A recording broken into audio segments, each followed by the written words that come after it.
Dr. Alex, my fellow Kenyans.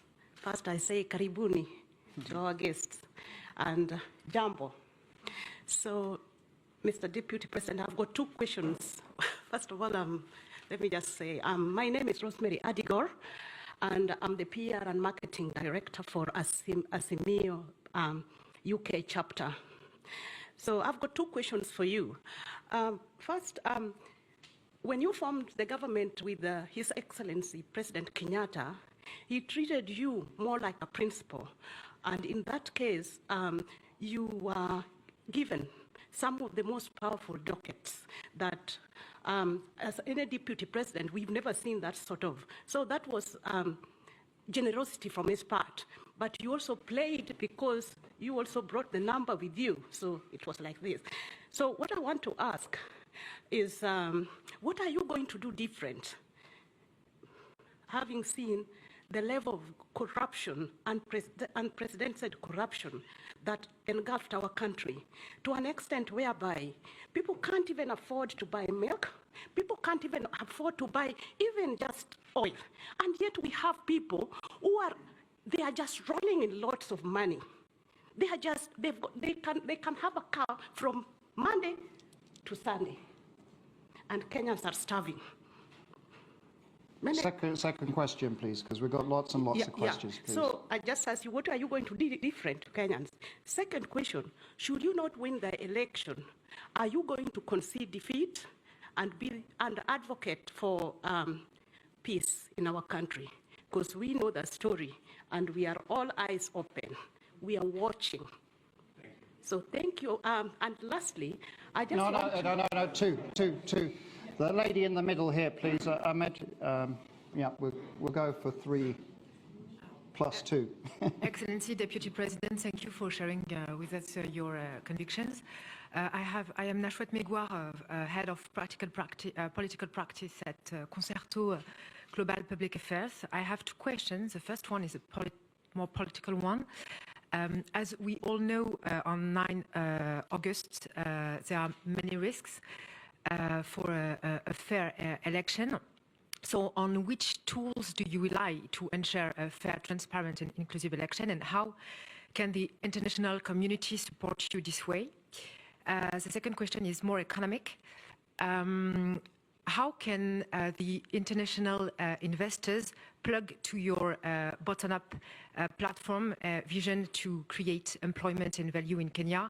And how can they become, as you say, true hustlers for Kenya? Thank you very much. And there was one gentleman there, you, sir. Yeah. One question, please, because I want to try and get a diverse number of questions. Ladies and gentlemen, distinguished guest, His Excellency, my name is Lashan Lethbridge, and my question for you today actually is just, well, the one. Kenya's shared prosperity, and I'd actually like to hear your thoughts on the internal security of Kenya and its armed forces, and what your thoughts are to have a prosperous Kenya and a safe Kenya. Great. Thank you very much. Yes, I have been Deputy President for 9 years.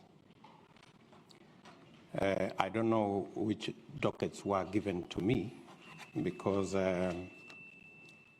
when President Uhuru Kenyatta formed government after the election, we've always had one president. We've never had 2. And the responsibility over government has never been shared between Uhuru Kenyatta and myself. Our first term, we ran a coalition government, but I can tell you there was no single opportunity where my party held a PG outside President Uhuru's party. We had one parliamentary group, one government, one program, and it was all clear.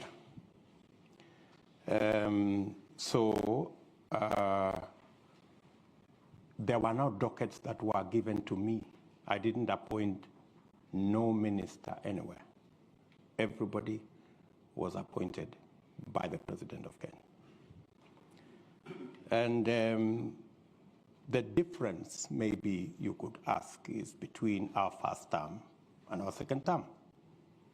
In our first term, granted, I played my role as deputy president.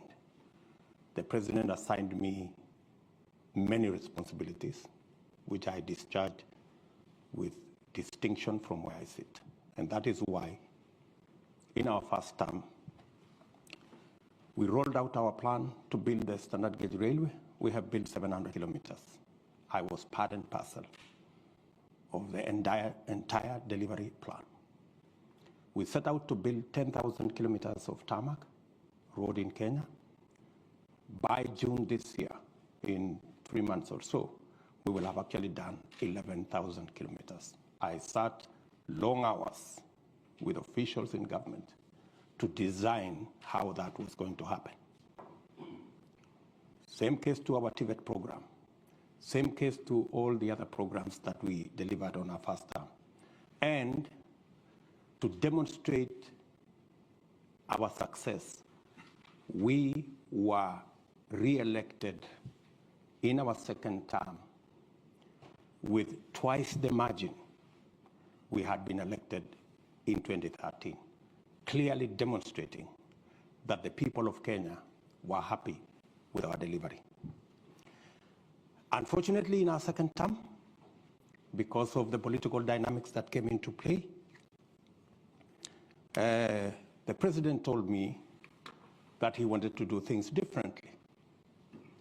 And he didn't want what had become normal in Kenya, that this was Ruto. He wanted a Uhuru. And I had a discussion, a candid discussion with him. And when he told me that's what he wanted, and he wanted to run this government because he wanted his legacy alone as the fourth president of the Republic of Kenya, I was not fussy about it, because he decided that whatever I did in the first term to coordinate the government programs, work on assignments that would consolidate our plan, he decided that he wanted somebody else to do it. And I didn't complain. So executive order number 1 came into force, establishing a different arrangement in government. And I had no quarrel with it, because that's how the president wanted to deliver on his second term. Unfortunately, the people who the president maybe gave that responsibility failed him, because the whole Big Four plan fell apart. The housing plan never took off. The universal health coverage never took off. The whole space on agricultural transformation faltered. And we didn't see any of that plan. In fact,